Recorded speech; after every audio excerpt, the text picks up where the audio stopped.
Through day skies and night skies, great man-made birds go winging over our heads, over lakes and rivers and mountains, faster than the wind.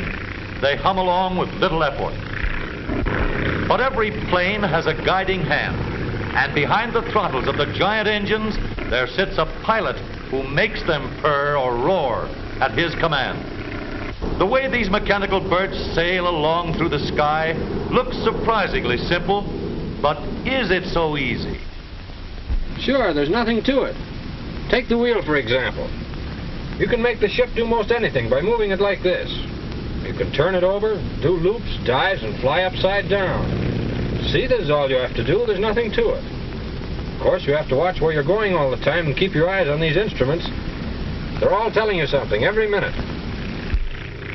The stabilizer here practically flies the plane for you. You set it and forget about it, except when taking off or landing, or changing altitude up or down, or when the weight shifts from a passenger moving around, or when the gas tanks get lighter. Oh, is that all? It's easy, is it? Well, not many of us would want to take off with no more instruction than that. There's one thing this expert forgot. That is, he knows how, and in what he knows is his safety. When a fellow learns to fly with the Army Air Corps, he doesn't learn it all in a day, a week, or even a month. The gateway to the Air Service is a big schooling ground at San Antonio, Texas, the primary training point for Army pilots. Physical tests come first. Before he can even be considered, every applicant proves himself sound in every way. If the student reacts properly with 20 seconds of this, he is ready for the next step. Watch his eyes.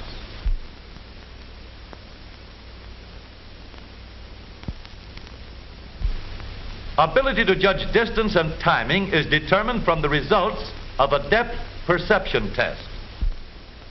The student adjusts the controls to bring the two uprights an equal distance from his eyes. He gets a thorough test on the coordinator to find out how quickly he will react later in the air. Every Army pilot must be an expert radio operator to be able to understand signals in the air.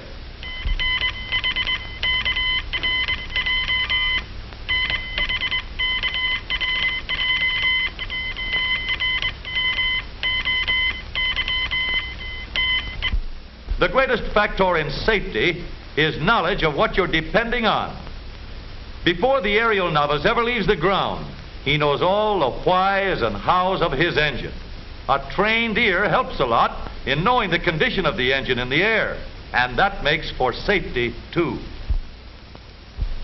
In the classroom, the student learns why an airplane can fly. The lines on this chart represent the flow of wind. The number of lines represent the amount of air. Less air on the upper surfaces than on the lower causes the plane to be lifted upward. A small-scale model helps teach the theory of flight.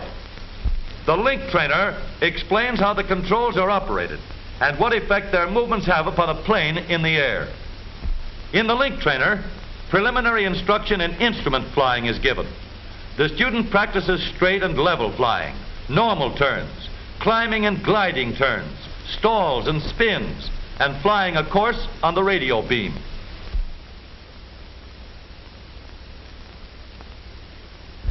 Then comes the work on an actual plane. The Army pilot must know how to take the best possible care of his airplane. The greatest care means the greatest safety later in the air.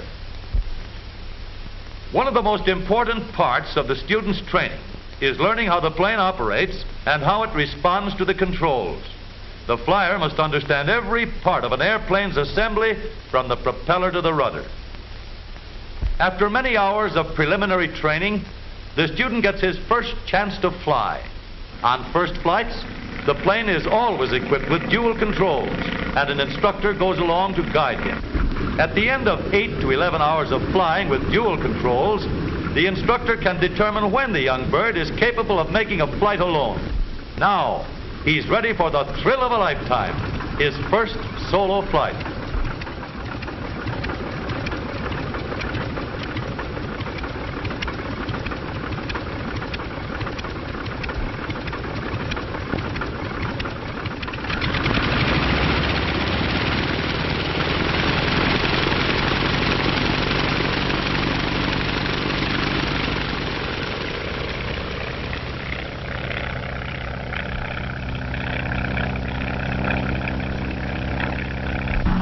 far away from the rest of the squadron, the student gets the feel of the sky with the greatest possible safety. There's a perfect three-point landing to his credit. Couldn't be better. Months more of practice, and the young flyer has earned the right to fly one of the Army's famous P-26A pursuit planes, the harnessed Hornet of the air. Now he's a top-notch pilot, and flying is easy because he knows his plane and how to control it for safety.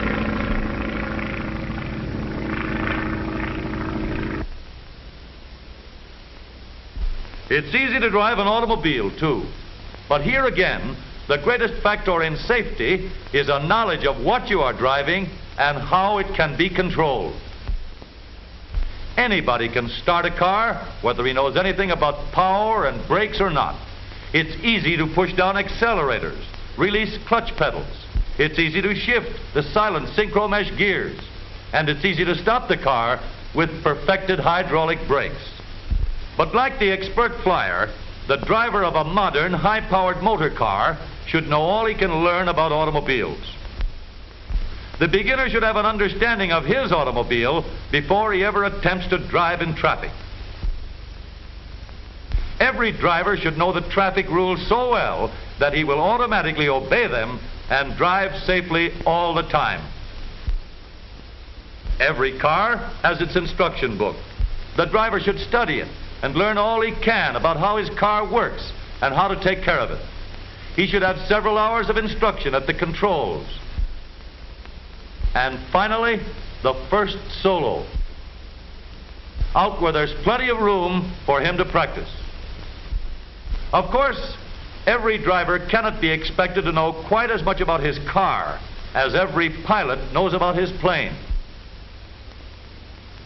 But there are millions of safe drivers on our highways today. The safe driver knows his brakes, and he knows how to use them to stop without skidding. The safe driver knows his transmission and how to start on slippery roads without spinning the wheels. The safe driver knows the braking power of his engine and how to save his brakes on hills. Driving safely is easy when you know how.